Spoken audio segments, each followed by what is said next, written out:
killed 7 men, 7 strangers. Does that not make you a serial killer? So I didn't kill them every day, did I? Did I go out there every day and say, I'm gonna kill? If I did, there would be Well, no, hundreds. it took you 12 months. Then he brings up Rex again, and that's when I just looked at him and I started sobbing. If I had shot my own children, would I not have done a good job of it? Because, first of all, women generally don't commit crimes this heinous. Right. This is usually the domain of men. That's unfortunate. Hi, Gabe. Hey, Dani. How are you doing? I'm doing pretty well. I didn't sleep terribly well, but I'm attending a seminar tomorrow with this Muay Thai fighter named Lordzilla, which is one of the best names you can have. Do you have a Muay Thai name? No, this is his actual name. Oh. Yeah, he's Thai. It's just his name. It just happens to sound like Godzilla to us. Yeah. But he's phenomenal. He's one of the few people I would actually go and pay $100 to go see. And I'll be there tomorrow. So that's why we're recording today on a random Saturday afternoon. Yeah, super random. Wasn't expecting to record today. Yeah. And here we are. It's a good thing you're ready with the book you read. I am. The best book. But before we get to that, I had a vacation last week. Yes. Which was amazing. My mental health went way up. Highly recommend a vacation when you need one. And we went to Hawaii. I've been once when I was really young and I don't remember it. So Kobe's family was going and they had accommodations and they're like, you can come with us and stay with us for free. And I was like, this is the only way we're ever going to do Hawaii. Let's do it. And Kobe was like, fine. And so we did it. And it was still very expensive. I did not realize how expensive Hawaii is. I've heard. Maui specifically is where we went. Each meal on average that we went out was probably minimum $23 per person. And we're vegetarian. So we always have cheaper stuff. I'll have to say though, that's not that much more than, it's more, but it's not that much more. It's getting more and more expensive to eat out. Yeah, it was a lot. And the eggs, Kobe insists on buying eggs. Mm-hmm. They're $15. Is it because? I don't know. There's freaking chickens everywhere. There's just wild chickens. I was like, why are they? Well, they're wild. We're not harvesting their eggs. Find their eggs. Yeah. Just scavenge. Yeah. Wait, could you do that? I don't know. Did you rummage through the forest looking for chicken eggs? Probably. If you look in any a bush, I found a bunch of their nests. Really? Okay. But I'd be scared of cracking open an egg and finding a baby chicken. True. Yeah. Or half of one. Yeah, I've seen those pictures. They're sad. But besides that, it was an amazing trip. Highly recommend. Oh, the weather was amazing. I was like, why are we traveling to cold, rainy places every year? We have to go somewhere warm from now on. You guys went to Norway? Norway, Scotland, and But England. in the off seasons, I think. Yeah. Yeah. The seasons where it's cheaper. Yeah, which I get. Yeah. I absolutely get. But also, screw that. I mean, to be honest, it was totally worth it. If that's the way you can afford it, I still recommend it. But traveling somewhere warm, life-changing. Especially because I always run cold. So it was so weird to want to leave the hotel room and not be oh, it's going to be so cold. Wait, is Hawaii humid? Yeah, it was 80 degrees and felt. Wow. So that opens up Thailand, Vietnam, because most people hate the humidity. I love it. I love it so. My hair was fucking insane. Yeah, but besides that, I love it. Thailand's on my list. It's great. Because I heard the fruit there's just phenomenal. Especially if you like durian. I don't know if you've ever had it. I've never had it. I must be missing the gene that makes you love durian. Isn't that the stinky one? Oh, yeah. It's regardless of whether you like it or not, it's very stinky. Uh-huh. But some people really like the taste and others don't. What do you think of papaya? I've never been a huge fan of papaya. I can eat it fine, but it just tastes like worse melon to me. It literally tastes like throw up to me. Oh, interesting. Okay. Yeah, cannot eat it. You know what? I sort of get that. Yeah. I've had some where the taste is odd. Mm-hmm. And I'm like, it's why I never buy any. Yeah. And I buy a ton of fruit. Yeah, same. I love fruit. Papaya is the only fruit I've ever had. Actually, not true after this trip. Papaya is the only fruit that I originally had only had that I didn't like. But on this trip, we tried cacao. Oh, fruit. The actual The pod. bean. Yeah, the bean. Yeah. I mean, that's why it goes through so much processing to become chocolate. Well, everything I read online was oh, it's amazing. It's delicious. It tastes like vanilla and blah, blah, blah. No, it was not good. I was like, ooh. Those are just a bunch of, what do you call them? It's people lies? Who are trying to be. Yeah, well, yes, lies. But it's people who are no, you got to have the original source. That's the only true way of experiencing this thing. I paid $20 fucking for this thing. And I was so disappointed. I paid $50 around the holidays for a full durian. so that everyone at the that I was staying with up in the bay could try some. Yeah. So I get it. Some of these tropical fruits are very expensive. Although you would think a cacao bean, Pod. they call them pods. Yeah, they call them pods. Why do I keep thinking of it as a bean? I mean, it has a bean inside it. Beans. You're right, but you're right though. It's not a bean. It comes It's a from pod. a tree. Yeah. Yeah, but the pods, I would think they'd be cheaper considering how relatively cheap chocolate is. And it Well, comes from real chocolate's mostly not cacao, and that's why Doesn't- chocolate's so cheap. But if you go to like Europe and stuff, they use more real cacao, which is why it tastes so much better and less like filler, but also costs more. Okay, I see what you're saying. American chocolate sucks. Hey, I mean, C's. It's not Pretty good. good. You Oh, don't like C's at all. not really. I like to like get the box of assorted chocolates Yeah. and take a bite out of every single one. I get this from my mom like every year. Then I'm done. Yeah, she likes those. I actually, when I went to France, I brought her a box of chocolates from one of the oldest chocolate Ooh. factories. I cannot remember what it's called now. But anyways, it's been around since 1761 and they're still making chocolate. So I got her this box of chocolates from this factory Yeah. and it's just all chocolate to her. It wasn't like any more or less tasty or whatnot. That's so interesting. That's Yeah. like Kobe with everything. He's like, oh, this is just fruit or wine or whatever. He doesn't like Yes. taste the difference. She loved it because it's chocolate, but Right. that was the extent of it. She was just like, cool, I get chocolate. She wasn't like, oh, wow, it's like, So good. yeah. Yeah. That's so funny. Oh, but okay. I have to tell you the story Yeah. of I might now have PTSD. Oh, So that's a thing. I don't know. I think it's just trauma. So that is PTSD. What do you mean?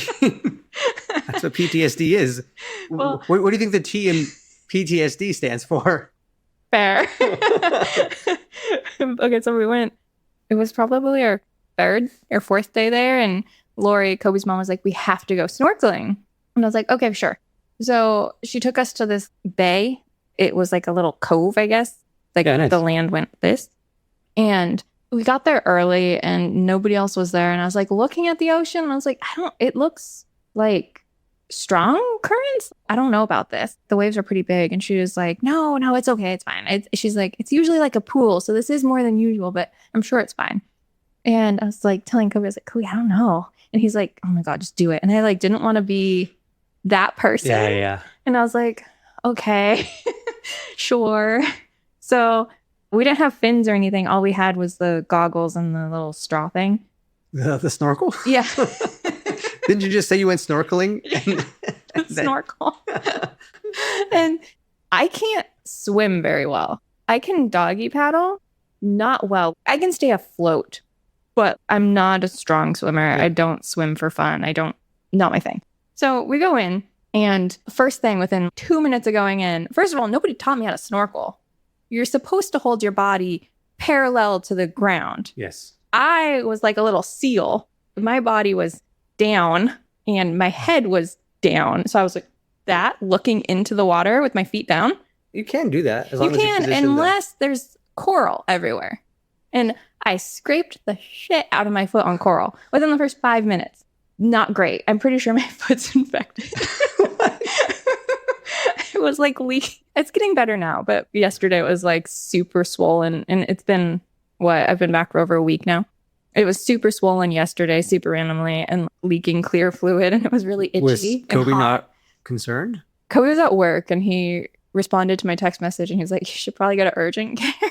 Yeah. You don't know what kind of sea illnesses you can get. I know.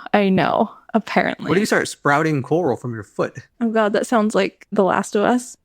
Mushrooms. Yeah. But anyways, that happened and I was like, ooh, that hurt. But I keep going. Yeah. Don't say anything. I'm like, I'm not going to ruin their snorkeling because I could scratch my foot. It's fine. So then I put my head in it and I keep going and I like get really into it. I get into the zone and Yeah. I'm just like breathing through my little straw, looking at all the fish and everything. And it's really, really cool.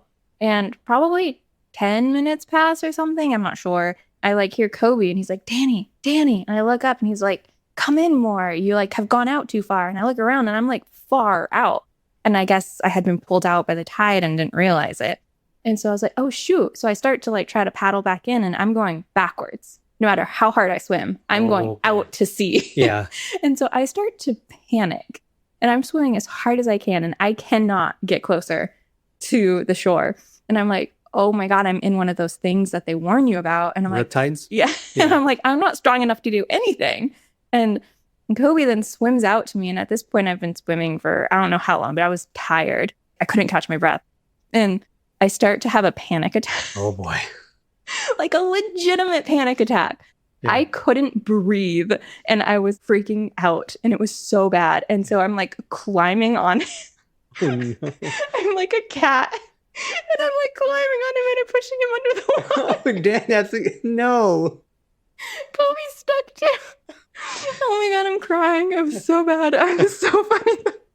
Oh my God. So I'm pushing him under. Yeah. And he's the poor guy. He's like having to use his little snorkels up for me. And, oh yeah, I forgot to mention when I was like trying to swim before he came, I was trying to use my snorkel too. Yeah. And I just kept swallowing seawater. Oh my God. Oh no. Yeah, no, it was really bad. So then I'm trying to kill him now. Yeah, it sounds like it. So he somehow manages. For those who don't know, Kobe's like this 6'4", super strong guy. He's grown up in the ocean and swimming and stuff, unlike me. And he manages to get us, like, for the most part, into where he can touch. I can't touch yet. So I'm still holding on to him. And then he starts to walk us in. His lovely, amazing mother. It's so amazing. She's just off in her own little world. I do not know how people didn't try to call the Coast Guard on us, because we were probably out there for 15, 20 minutes as I was flailing about. And like literally I was crying and hyperventilating. And like, poor Kobe was like being pushed under. But I don't know how people didn't call the Coast Guard on us. And she's just off in her own world. And she's like, you guys, I found an angelfish coming.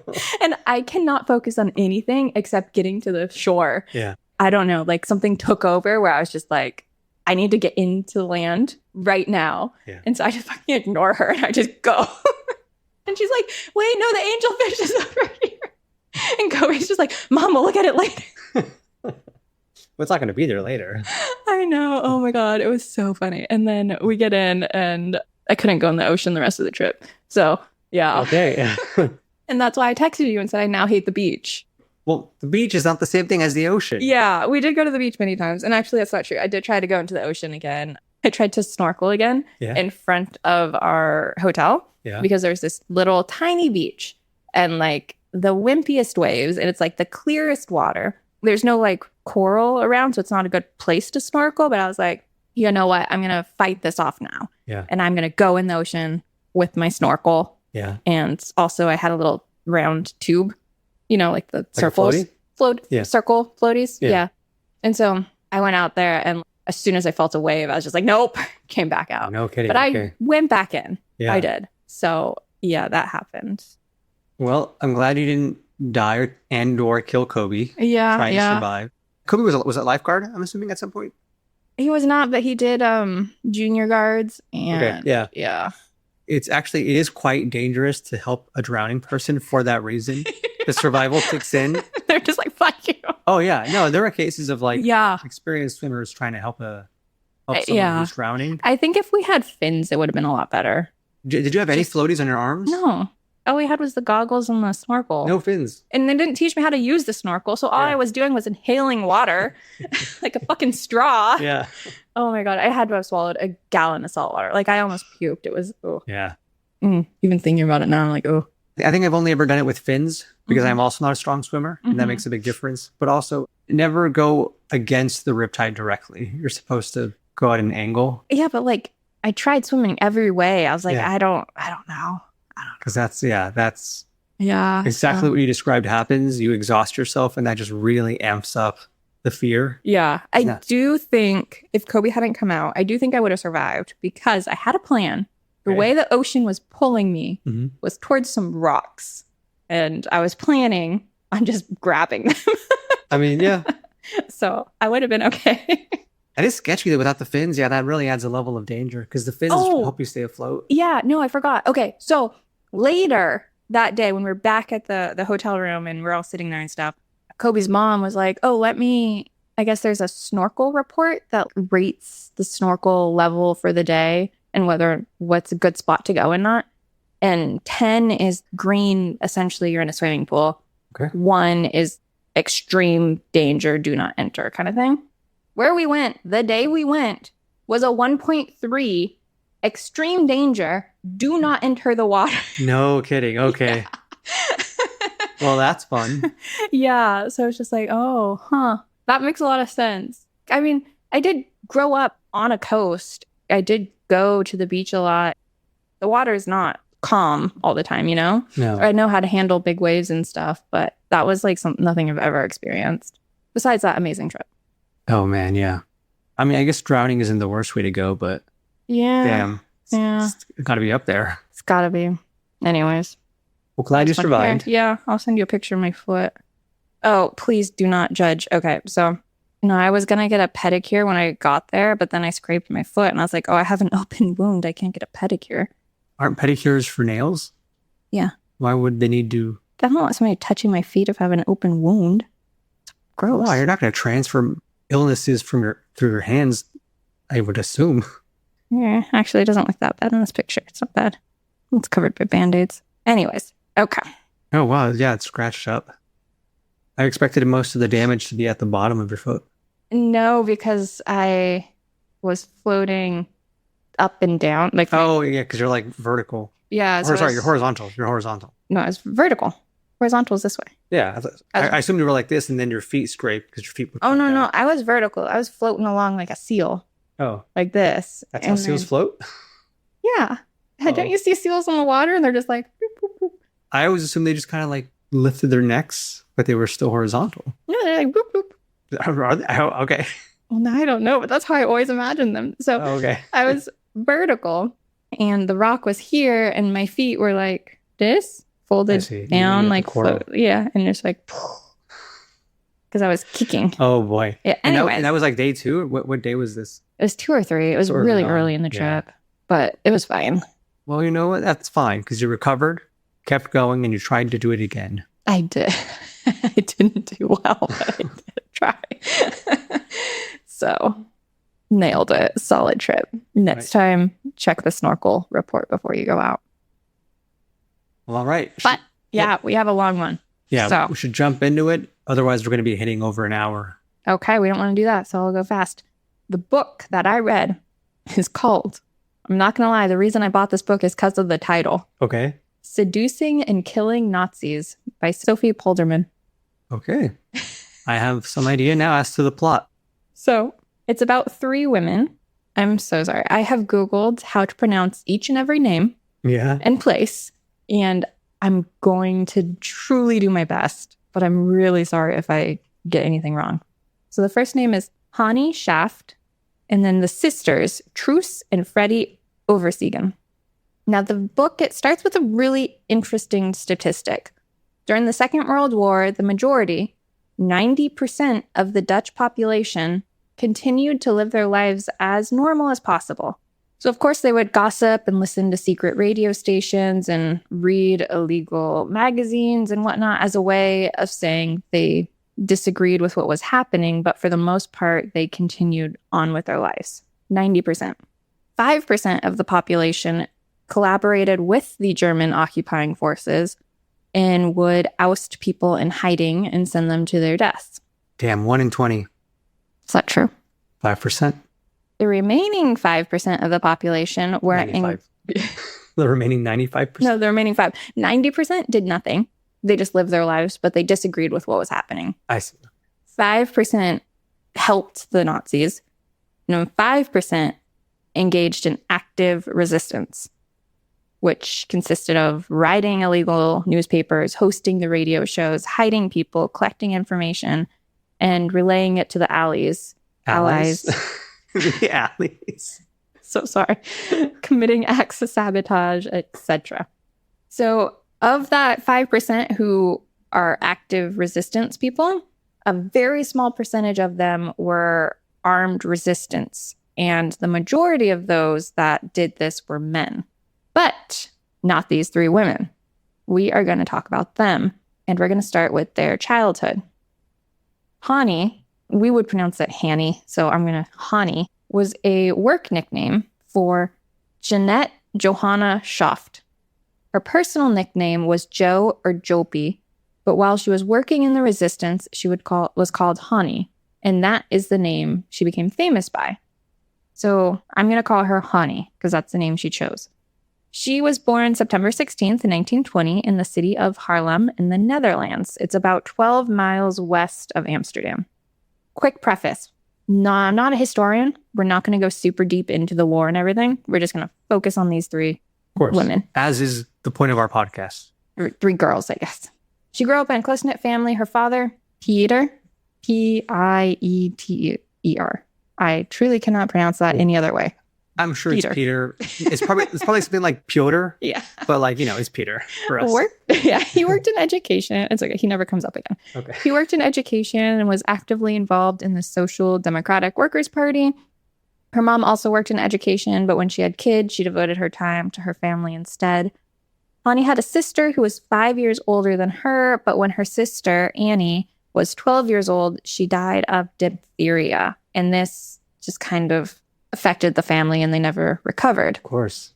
They moved around a lot while Hannie was growing up, but that didn't stop her from being top of her class. She was described as shy and she stood out due to her red hair and freckles. Her parents were also fiercely protective of her after her sister died. She graduated in 1937 at the top of her class and initially wanted to be a Dutch language teacher, but decided against it due to having to keep the classroom in order. She was like, I don't want to deal with that. Yeah, who would? Exactly. So she was like, I want to study law and then work for the League of Nations. Of course, because the UN wasn't a thing yet. Mm-hmm. Or rather, the League of Nations was a precursor? I don't know. I just knew that's what she wanted to do. I didn't really look into... Wait, yeah, no. The United Nations, didn't that come out of World War II? Yeah, I'm wondering if the League of Nations was actually the precursor. I would assume so, but we don't need to get into that. Okay. In September of 1939, the Germans invaded Poland. Now I'm just overthinking every word. Yeah. And Hannie's first act of resistance was sending parcels of food, clothing, and blankets to the imprisoned Polish officers. So she's always had this spark of wanting to do something. And in May of 1940, Germans invaded the Netherlands and Hannie went to stay with her parents in Haarlem, which is about 12 miles west of Amsterdam. After the chaos of the invasion, Hannie ended up going back to Amsterdam to continue with law school. In November of 1940, all Jewish people were banned from university. So shit's getting real here. Yeah. In February of 1941, strikes and protests began to break out against German occupation, and Hannie was right there. She was like, if they are no longer allowed to walk through the park, I will not go there anymore either.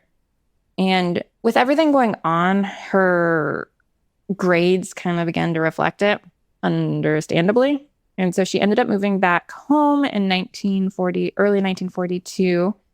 And then in May 1942, the Jewish community is forced to start wearing yellow stars. And Hannie began to steal identity cards from any public place she could. Public pools, theaters, concert halls.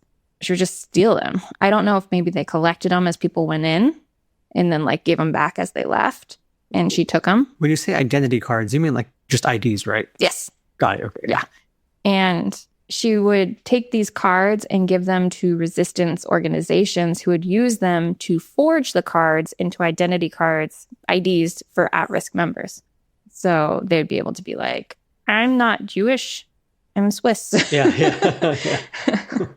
So that's kind of where she is right now. Now we're going to pause and then move on to the sisters. So Truus Overstegen was born August 29th, 1923, and her sister, Freddie, was born September 6th, 1925. The family was very interesting. So they'd travel around a lot wherever the wind blew them, and they'd stay in random places like a houseboat, a horse wagon. They would squat in an empty building. And it wasn't necessarily by choice. It seems like the husband, Jacob, did not really take responsibility and he couldn't hold a job. So in 1933, the parents actually got divorced, and that was rare back then, super rare. The father ended up remarrying a year later and had 2 more kids. Oh, damn. We don't care about that. The mom was Trencha. The mom, Trencha, found herself in the odd position of being a single mother. In a very difficult time. She raised her girls to be very independent, and as early as 1934, the family offered shelter to 5 Jewish people who had fled Germany. Did they own a home or rent a home? Rented. Got it. Because the refugees were found when one of them answered the door when the landlord knocked. Even though she had been like, do not answer the door, he answered.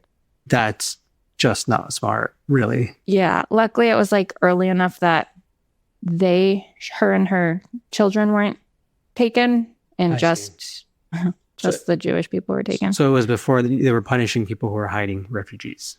Yeah. It was 34. 34. Okay, wow. Yeah, this is actually even before the war, I think. Formally. So, war broke out in the Netherlands in 1940 when Truus and Freddie were 16 and 14 years old. So Freddie and Truus, not only does it break out when they're this age, but they start to get involved when they're this age, at 16 and 14. The family immediately began printing illegal newspapers from their living room. In 1941, a man came to the door who was very handsome and dressed nicely. He introduced himself as Franz van der Wiel, regional commander of the Council of Resistance. That sounds like a very German name, though. I think he was German. Okay. And I have my suspicions. he asked the girls if they would be open to doing more, such as sabotage and how they felt around guns. So all 3 of the girls, they kind of, I feel like, are similar to us in that they handle nervousness in certain situations by laughing. So they started laughing and they're like, we don't know. And so he left, and then he came back again. And he then aimed a gun at them and told them that he was part of the secret police and demanded they give him the address of a Jewish man or he would shoot them. The girls protested. They didn't say anything. They're like, absolutely not. We are not going to. And they attacked him. Oh, wow. Yeah. And they kicked him and hit him until he pleaded with them to stop and told them it was a test and that they had passed it. I mean, that's also exactly what someone who was there to actually legitimately collect the address of a refugee would say.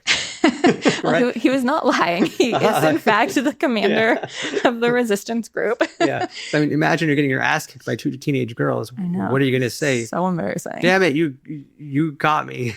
I mean, I feel like if he wanted to shoot them, he probably could have. Yeah, true. Yeah, maybe, I don't I know. don't know. So that's when they decided, yeah, we're going to join.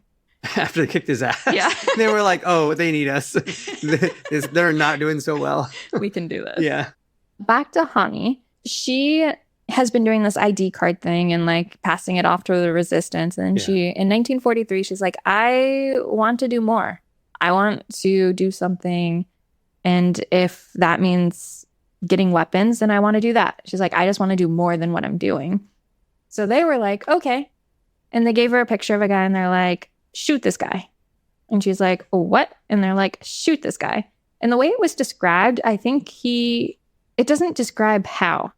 I don't know if he was already there and caught. I don't know if it was out in the open. It doesn't describe it. But essentially, she goes and she finds him or goes into the room. It doesn't say how, but she pulls the trigger to kill this guy after being told to shoot him. And there's only a click. There's no bullets in there. Another test. It was a test. And the guy that she was trying to shoot was Franz, the same man that had tested the other girls. And they didn't recognize him?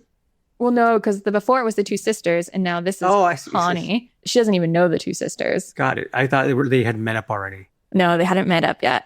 So in 1943, Truus and Freddie's mom, the 2 sisters, so their mom and brother had to flee due to it being found out that they were printing the secret newspapers and hiding Jews.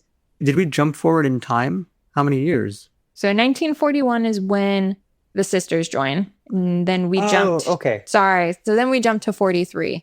When I thought Hannie. you said 43 initially. So I was actually sitting over here thinking, this timeline doesn't add up because Hitler didn't invade Poland until 1939. But I misheard you. You said 41.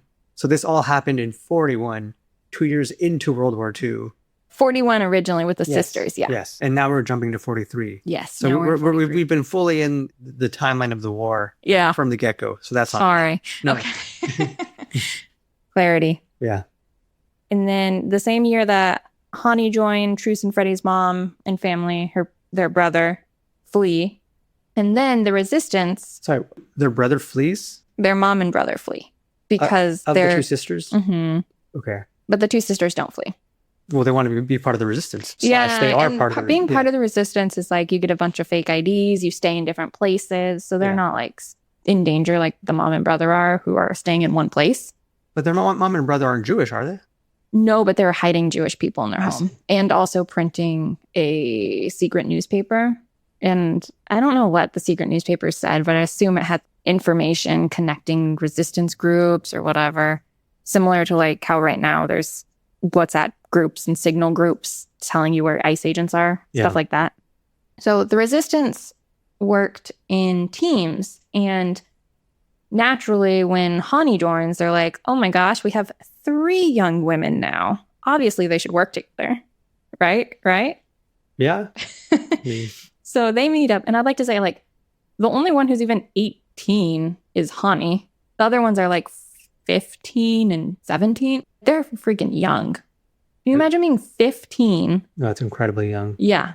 So one day they all end up meeting in a room. The two sisters had been working at a hospital, and they meet at an office in the hospital, and Hannie comes and she goes into the office, and they immediately like don't trust each other. And they're like, is this a setup? Like, are you with secret police? I don't know. It's kind of, That's what happens when you keep testing them. I know it's true. Yeah.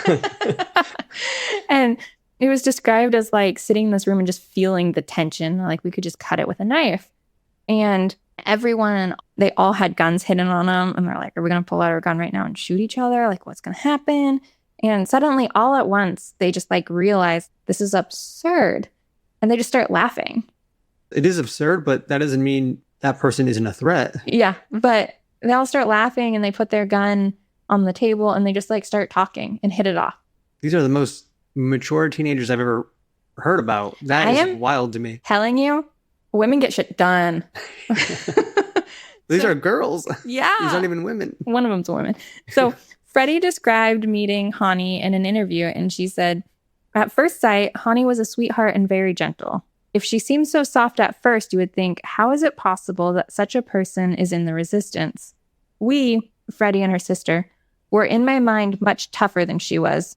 We assumed wrong. As it quickly turned out, Hannie was a real resistance woman, very courageous and fiercely anti-fascist. When she did her thing, you thought, yes. So they like naturally fell into their own roles and had their own strengths. And Hannie was described as the lawyer and intellect because she was going to law school. And so she had a very like, And she's a little older too, right? A couple years. yeah, a couple years. And Truus was the down-to-earth leader, and she's made the decisions. The two girls just naturally looked to her. And then Freddie was the one who would explore and like map things out beforehand. So she would check out the area, see things, be like, this is where we seduce and kill the Nazi. And Truus was the middle one, right? Because the youngest was Freddie. Yes. Truus was the middle of the group, and then Hannie is the oldest. Uh-huh. And the one who actually was doing college courses Yes. for law school. Mm-hmm. And Hannie taught the sisters German and English to help with the resistance work. That's impressive. Yeah. But But also, like, yeah, that is a time to learn languages. Really even younger, ideally, but still. yeah, but still, can you imagine trying to learn a language while all this is going on? No. At the same time, though, like, you're not going to school. Now your life is Yeah, the that's resistance. true. They would dress up, put makeup on, giggle and flirt with German soldiers or high-ranking officials and coax information out of them. Now, this resistance group that Franz put together, this particular one at this time was quite small. It was like 7 integral people and then 5 on-call people who like still lived their life, but like came and helped as needed or as much as they could. The 7 people who were always there, this was their life, was just trying to be in the resistance. How did they fund their lives? Did they have hidden donors? So the different houses that they would move around to were just like people who they just stayed with, who would feed them and stuff. So it seemed mostly like, volunteers and donors and stuff like that, but very much under. Ground. Yeah. Yeah. So there's a man named Jan, and he was part of the resistance group. He described, I just thought these were so mean. He described Hannie as, there she was, a pitiful figure, actually, a skittish bird, well-dressed, but then you think, how does Franz get it in his head to bring such a person to us? Does she know what we are doing? She didn't say a lot, but when it comes to the real thing, when it comes to performance, wise words did come out, and you could see that she knew exactly what she was doing, that she was a real tough one. She wanted to push on and work fanatically on the job, someone who gives the impression that she has a sharp tongue, someone who knows very well what she's doing. That gives a great deal of confidence. So much of that beyond the first half sentence was positive. It's just like everybody's like describing her as like you look at her and just like write her off, you know? Yeah. Which is, that just seemed like an especially harsh way of phrasing that. Yeah. But I mean, I feel like they keep talking about her because she ends up being, I'll mention it later, but she ends up being like known among the Nazis, and like they're scared of women with red hair. And Hitler like himself writes a hit for her. And there's a movie called The Girl with the Red Hair, and like that's what the Nazis called her, like the girl with the red hair. Like she's freaking known. Okay. It's crazy. So when it started out, those three girls' resistance work was mainly like handing out illegal newspapers, and then it began to expand to like handing out weapons, forging identity cards, and acts of sabotage. They would blow up freight trains, and they would seduce information out of soldiers. They managed to get information to the Allies that led to essential strategies to take down the Germans, like the locations of defense lines and locations of launch sites. And they managed to blow out a power plant that the Nazis were using. They did some crazy ass shit. How did they coax information out? Because I'm used to hearing about essentially spies, specifically French spies, who would work at like brothels or, seduce these men to get information. Is that what these kids were doing? It never went into detail, but probably. It's wild. I don't know. I can't tell you. But I mean, also, like, it's really not hard to get a guy talking if you put enough drinks in him and you're attractive. Yeah. Unfortunately. Like, I'm sorry, but it's true. I assume that's the case. I've never done it. Yeah. This expanded to them then luring the men out to a designated location, usually the forest. Yeah. And Franz would then shoot the Nazi. He'd be waiting out there. Man, a lot of men really have no survival instinct. I would not follow a girl into the woods. She's like, come into the woods with me. I have magic and secrets to tell you. And I'm like, oh, I better go into the woods and get shot. Yeah. I mean, I feel like back then also, like, women were so, I don't know. They were so fucking psycho. They were like, yeah, I'm going to follow this woman because what's going to happen? She can't do anything. Which, by the way, they do start shooting them themselves. Like, yeah. Yeah. And the reason that they had the women move the guns and stuff was because they were less likely to be stopped and searched. Yeah. Yeah. So while this was going on, they were taking shooting lessons and learning everything they needed to know about guns and continue like feeling secure and using a gun. And they made sure to point out multiple times in the book and in interviews and stuff that they would only shoot those who were traitors. And they didn't define what they considered traitors, but they said traitors, and also that they would never involve children. Traitors as in Dutch people who were helping the Nazis. Or Nazis themselves. But in that case, those Nazis aren't traitors. They're just Nazis. Yeah. And like not...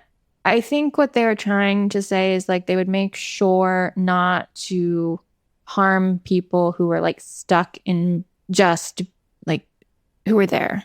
They would make sure it was people who was actively doing horrible acts or actively betraying people. And Hannie would always comb her hair and make sure it was perfect, as well as reapply her makeup and make sure she was flawless before any mission, no matter what. And Truus said that Hannie told her she did this so that she could die beautifully. All right, it's good to have goals. Yeah.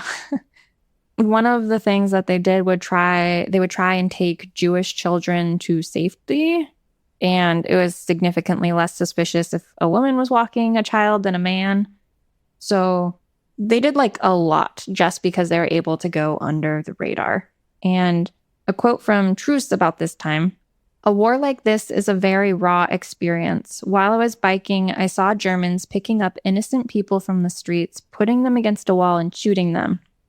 I was forced to watch, which aroused such an enormous anger in me, such a disgust.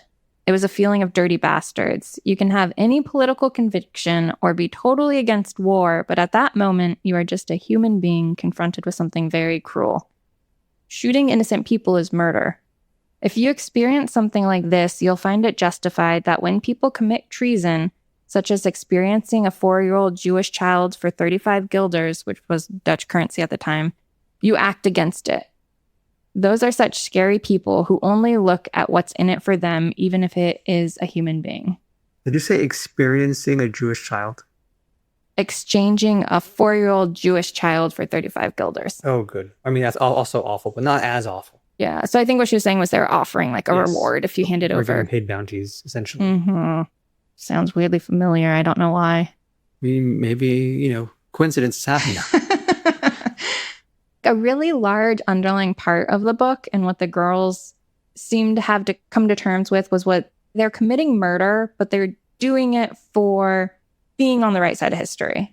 They said that they never wanted to lose the human part of them. Oh, yeah. I also included this quote just because it was really bad. It was really bad. So it's from Truus. Once I was confronted with an SS soldier, a Dutch SS soldier, who was killing a small baby by hitting it against a wall. He grabbed the baby and hit it against the wall. The father and sister had to watch. They were obviously hysterical. The child was dead. I shot that guy right there and then.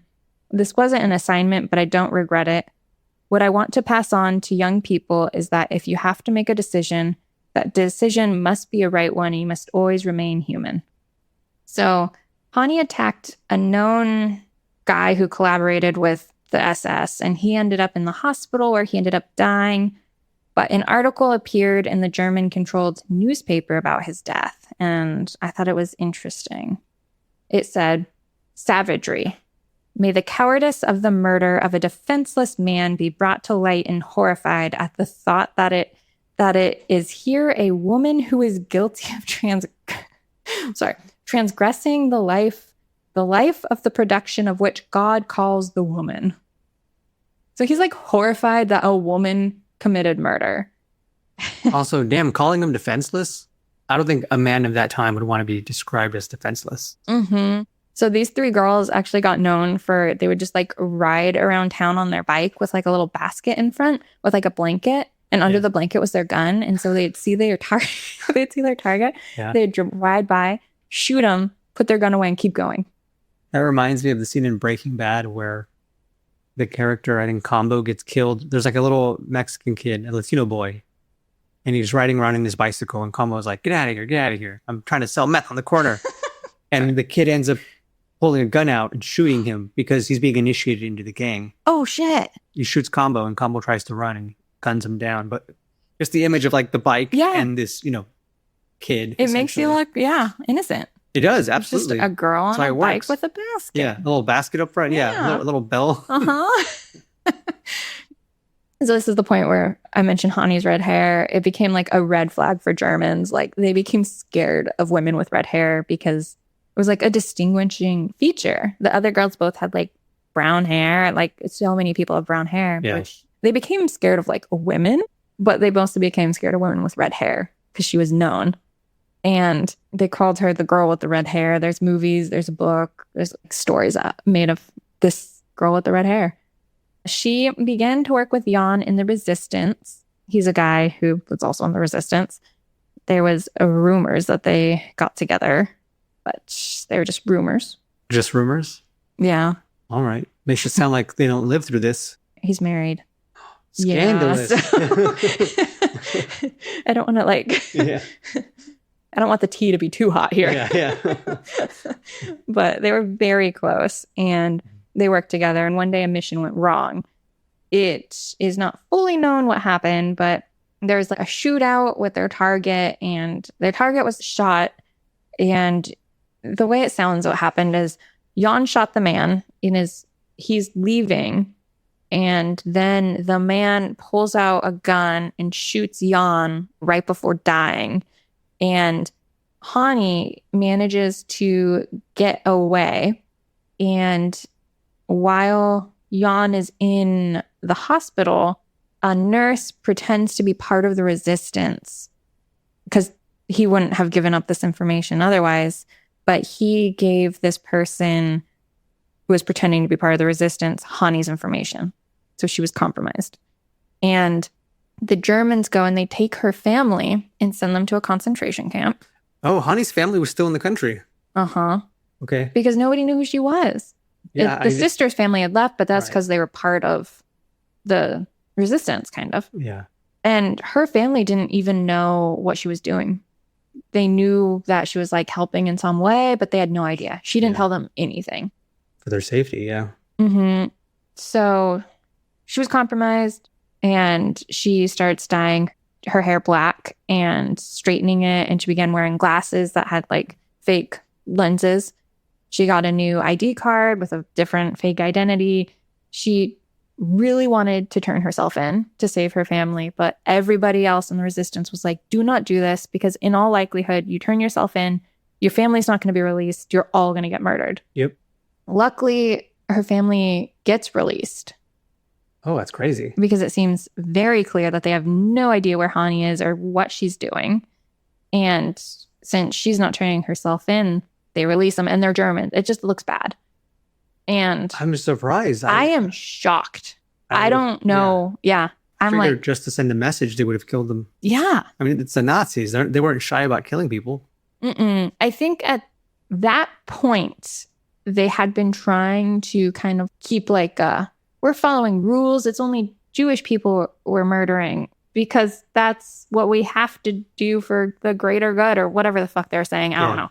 And they were very not Jewish. They're Dutch, I think. So I don't know. I see what you're saying because they've invaded the Netherlands. Mm-hmm. Maybe they worry that if they kill too many Dutch people that aren't Jewish, the Dutch might push back. Maybe. Yeah. I don't know. Maybe other resistance groups form. Yeah. Yeah. But either way, it was nice. But in July 1944, new rules come out that instruct any armed opponent of the Nazi regime to be shot on the spot. And then in September, it's like any resistance fighters will be shot immediately, regardless of if you have a weapon. I'm a little surprised that wasn't the rule to begin with, Mm-hmm. but what do I know? I've never commanded a Nazi army. Yeah. And the way to do things apparently is quick and fast, but pretend that you have rules that you follow. So in March of 1945, the resistance group was tasked with killing an SS soldier. And so Hannie and Truus took it on and were doing it. Hannie's gun jammed and Truus managed to shoot him twice, but he survives and they flee because guns at the time, not great. And so They weren't awful. I mean, damn. they weren't awful, but it seemed like their guns like jam all the time. Yeah, that was a known issue. Yeah. So they flee and reinforcements are coming. So they go into this bar that's not a known safe place. And they hold their guns up and they're like to the patrons, you guys all pretend that we've been here all day and that we are not suspicious. And if you guys say anything at all, we will take out every single one of you we can before we get taken. Nice. And the patrons played along and the girls got away. Oh, that's awesome. Yeah. That's playing with fire. Obviously, it's playing with fire. Everything they're doing is. So I don't mean to sound redundant here, but there's a non-zero chance someone in there would have been a Nazi. Oh, absolutely. And they knew that. Yeah. But they didn't have, it was like the safe, they didn't have anything else to do. Yeah, no, I get it. I'm more just like, I am surprised they got away from surprised. I know. And the Germans start doing this really fun thing where anytime the resistance kills one of them, they take a bunch of prisoners and they kill them in the streets. So, Oh, shit. yeah, that's great. Wait, when you say prisoners, do you mean like people who were already in Dutch prison or They they just take civilians every? just said prisoner. No, people who are already in prison. Oh, okay. They're not taking random people. It's just like, hey, we have these people in prison. Let's just kill them. Got it. And I mean, obviously the resistance continues and it's just like a tough situation to be in. So there's a bunch of stories of different people they killed. It seemed like for the majority, they would find them in the streets, kill them, and then flee and blend in with people. Surprisingly, really surprisingly, it mentioned, the book mentioned a few spots where like there's still bullet holes in buildings from shots. Yeah. Cool. Yeah.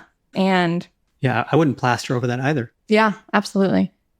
On March 21st, 1945, Hannie was stopped and searched. They found the resistance newspaper she was distributing and arrested her. It took them until that evening to find the gun hidden in her handbag. Yeah. They then see her very, very small amount of red roots and realize, I think she's the woman with red hair. Oh, no. And they make her wash out the hair dye and confirm it. She was questioned over days and nights. She was tortured and she was isolated, but she never gave them a single name of another resistance member, and she never spoke a word of their operation system. Freddie was also stopped that day, but she had heard people screaming raid, and she was able to hide her gun in the forest before she was stopped. And when asked for an ID, she told them she was not yet 15 and did not have one. But at this time, she was older than 15. She was 19. And she just looked young enough, so they let her go. Damn.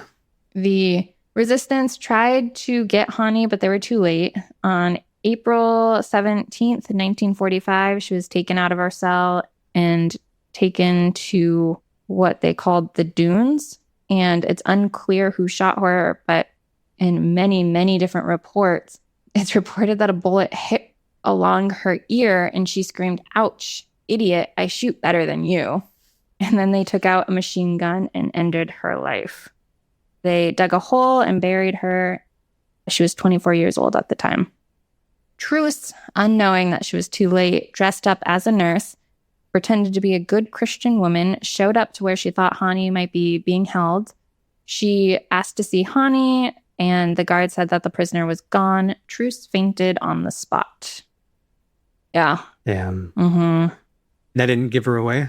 No, she's just a good Christian woman. She was like, oh, I'm too late to do what I need to do as a nurse. Oh, no.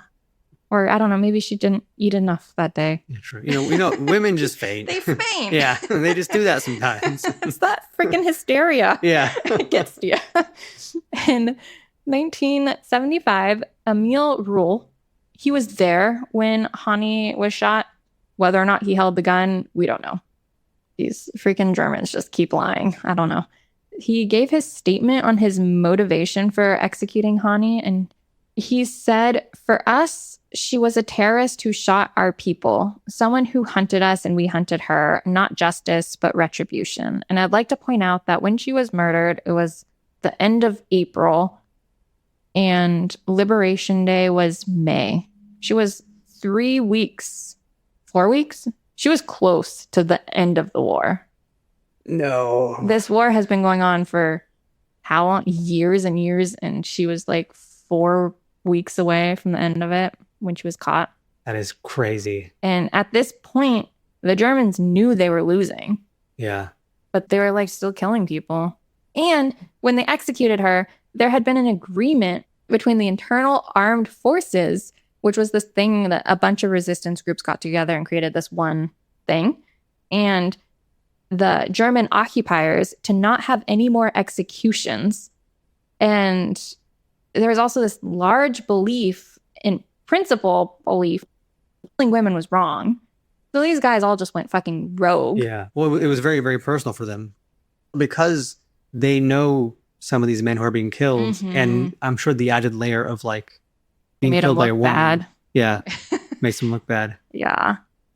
So this was like really a confusing time. No one knew what really happened to her. She just was caught and disappeared. And Sorry, which one? Hannie, I thought Hannie was. she was murdered. Yeah. But like the people left behind, so Truus and Freddie and Fran, they knew she was caught, but they're like, she was caught and she disappeared. They don't know for sure what happened to her. Yeah.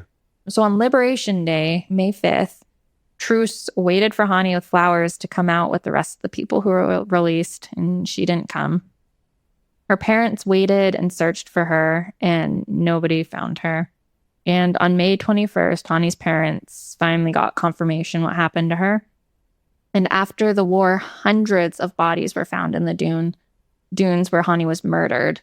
they were the bodies of other resistance fighters. I saw stats from like 400 to 500 bodies were found in the dunes.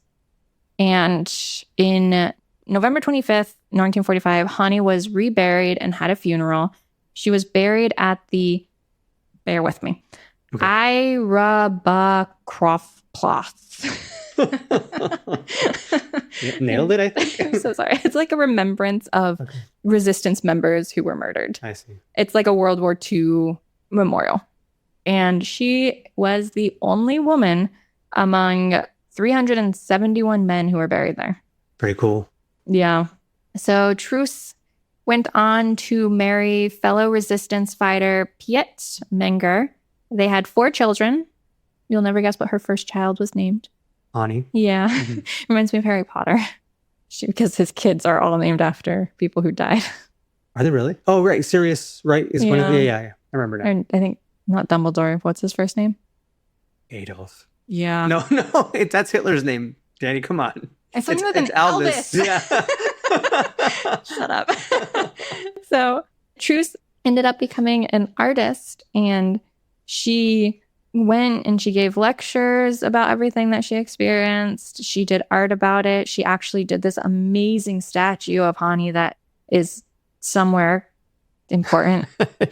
Yeah, it's probably in... I would assume in the Netherlands. Yeah, for sure. Yeah. It's a very cool statue. Yeah. And then Freddie, she married a man named Jan Marius Decker, and they had 3 children. And she kind of like chose a life away from the spotlight. She didn't give lectures or anything. She let her sister do that. I mean, she was so young when it happened that I can't even imagine. And you might be wondering, well, I wonder how many Nazis they killed. Well, let me tell you the answer. They say you shouldn't ask a soldier that question. So I don't know. I even tried Googling it. I Googled how many. I know like they recounted the stories of at least 20, but like no idea. So you see a resistance fighter and you like hold them up to like this rosy picture. But both Truus and Freddie went through bouts of depression. Truus spent time in a mental institute. They both had PTSD. Freddie's son said that the war never stopped and was only over when she died.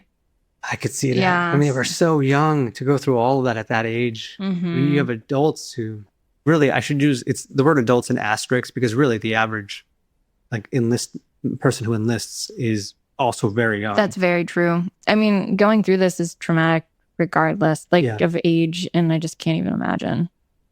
These were just girls who never had aspirations to join the army. They never like thought they would be in this position, and then like the world around them changed and they're like, well, fuck, we can't do nothing. Yeah. So, oh, you want to hear something real messed up? Yeah. So after everything, the resistance group fighters end up getting like a, what's it called? Not like a retirement fund, but you get like a pension. They ended up getting a pension, which is amazing, right? Yeah, from like the state. Wouldn't be state. Meaning state, meaning government. Yeah, from the government. Yeah. And the women getting this fund got less than the men. It didn't matter what they were doing or anything. It was just, oh, you're a woman, you get less. Was it 30% less? I don't know how much less it was, but it was less. And it really upset me. Oh. And they all, both Truus and Freddie and even Hannie, they all she got it like post-mortem. Yeah. She got after us, but they all got awards and stuff. And one of them was handed a box and they're like, oh, wait, no, I'm so sorry. That's the big box. And took it back and then gave her another one. Like the women get the smaller boxes. That's pretty ridiculous. What the heck? That's so messed up. All these people have PTSD. They're all like, their lives were like ruined. They could have died. They put their lives on the line and you're giving them something smaller and less money? Yeah. So messed up. And anyways, so Truus died on June 18th, 2016. She was like 92, I think. And then Freddie... of course, it makes sense. They were so young when it all happened, of course, yeah. Freddie died on September 5th, 2018, one day before her 93rd birthday. 2018. Yeah. So I would just imagine they would not be happy to be alive right now. No. But yeah, it was a very, very amazing book. I highly recommend it. It didn't take me that long to read it. I read it in like, I don't know, probably less than 4 hours. I don't know. Nice. But amazing book. Highly recommend it. And We'll throw it up in the description so people can. well, I mean, it's called like Seducing and Killing Nazis. It is a very memorable title. Yeah. And it was so well written. Really solid book. Best nonfiction book I've ever read. No kidding. Yeah. That's a tall praise. Yeah. Really good. And High praise. yeah. Tall praise. Mixing up. How do you say colloquialisms? I can't say that word. I don't know what that word means. Expressions. I'm mixing up expressions. Yeah. So definitely recommend it. Just great book, solid story. Very sad story. 4 weeks before Mhm. the war ends. That sucks. I know. Bad. It's so rough. Yeah. I don't even have anything else to say. I don't know what to say. I don't think we need to say anything else. Yeah. It was a good story. Thank you for telling us. Yeah. Oh, I do. I know this is more like a her story than a murd her, but Yeah, fair. I was also like, fuck it, we ball. What do you we decide the podcast. Yeah. It's fine. Yeah. So yeah. I mean, they were criminals to the Nazis, that's for sure. Yeah, absolutely. They were So- terrorists to the Nazis. Yeah, there you go. Boom. Just covered 3 women terrorists. Yeah. If we were Nazis. Some might say they were domestic terrorists at that time. Yeah, it's very true. So Crazy what the ruling government at the time can declare you as, regardless of what side of the moral scale you're on. yeah, but like the girls said, just never lose your humanity. Yeah, not even for $50,000. You got to hit at least the 7 figures. Come on, like. Nowadays, even 7 figures isn't that much. Come on. I mean, it's a start. Less than $1 billion? Yeah. No. All right. Well, thanks for listening. Yep. Thank you all. Follow us on Instagram or don't. Just keep following us on or playing our Listening. episodes. Because, I never followed podcasts I listened to either. So why would you? Yeah. Also, we're really bad about posting. Yeah. Sorry. We're not going to get any better. No. You guys, this is I've tried. I've yeah. tried so hard. I just forget. Guys, we're 6 years into this, basically. Like this is what you get. So All right. Well, thank you. bye all.